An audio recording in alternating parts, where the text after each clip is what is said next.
very clear, yes. There's going to be a one world, political, economic, religion, and this is what all the globalists, the elite, the high-level occultists, the high-level New World Order people, this is what they're wanting. This is what the Bible pretty much clearly predicts as well.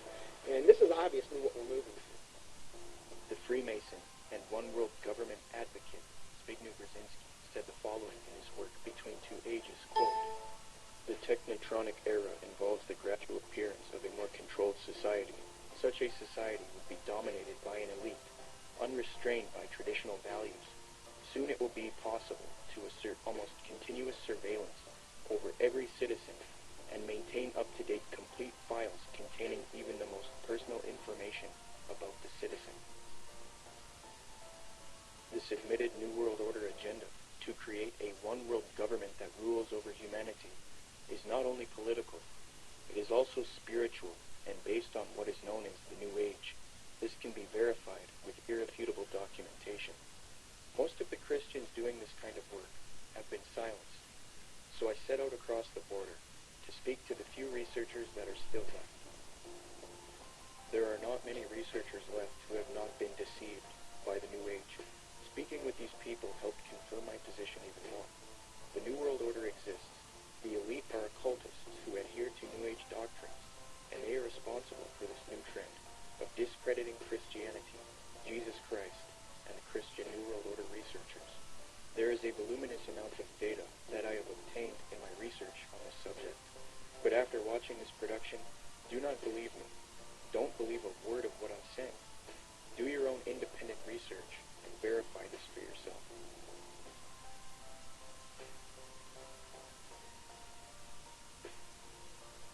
The very word secrecy is repugnant in a free and open society. And we are, as a people, inherently and historically opposed to secret societies, to secret oaths, and to secret proceedings. But we are opposed around the world by a monolithic and ruthless conspiracy. Here's the way they look at it. Here's their metaphor.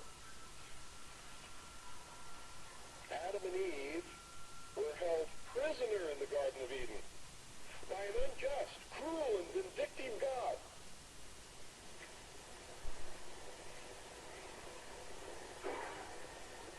Until Lucifer, through his agent Satan, set man free from this garden by giving him the gift of intellect. Through the use of intellect, man will conquer the earth, will conquer nature, and will himself become God. It's taught in every Masonic temple in this land, every secret brotherhood, every secret society, every mystical temple, every occult organization teaches the Luciferian philosophy.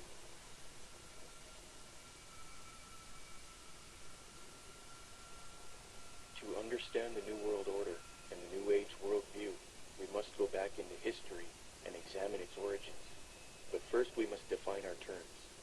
By New Age, I am speaking about a worldview that has many facets and components, such as astrological and zodiacal beliefs in the New Age concept, channeling higher powers to achieve knowledge, meditation, the belief that all is one, or forms of monism, the belief that we can attain godhood, esotericism, or in other words, reinterpreting ancient texts to find hidden meanings and unify all religious belief into one.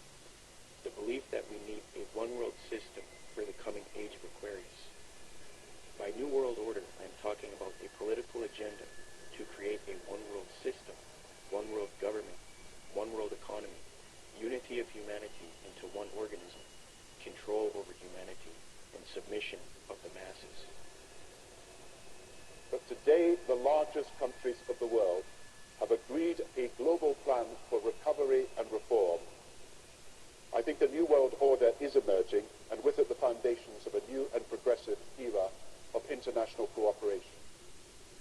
To understand what is going on today with respect to the New World Order and the New Age movement, we must have recourse to the 19th century organization called the Theosophical Society.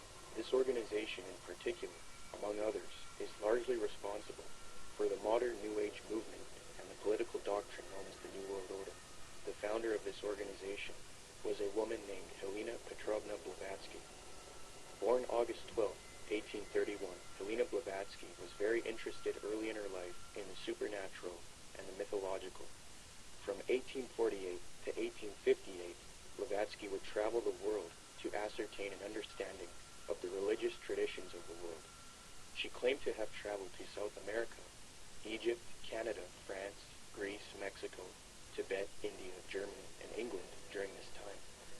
It is said that during this travel, she learned many mysteries, secrets, and occult knowledge from every walk of life.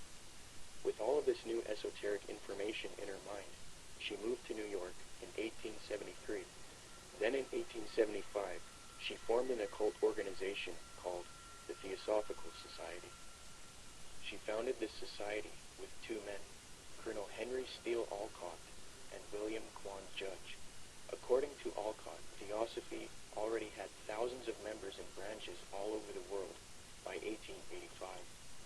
After New York, Blavatsky and Alcott established the Theosophical headquarters in India, and the membership roster grew increasingly as time went on. Blavatsky's influence came from her writings.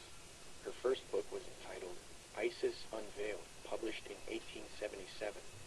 She started a magazine in 1887 called Lucifer Magazine. Her principal work, The Secret Doctrine, was then published in 1888. She then wrote The Key to Theosophy and The Voice of Silence. These works are now famous, and contained in these writings are the doctrines that helped mold the New Age movement to what it is today. It is said that part of Blavatsky's book, The Secret Doctrine, was channeled to her through an ascended master or highly evolved being called Cthulhu who spoke to her. Belief in these ascended masters who communicate to humanity is very crucial when studying the New Age.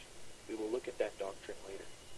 The age concept that says humanity is leaving the age of Pisces and entering the golden era or age of Aquarius was popularized by Blavatsky.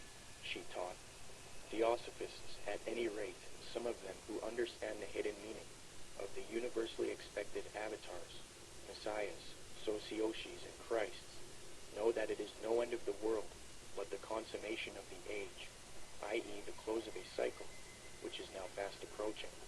Again, the messianic cycle of the man connected with Pisces. It is a cycle, historical, and not very long, but very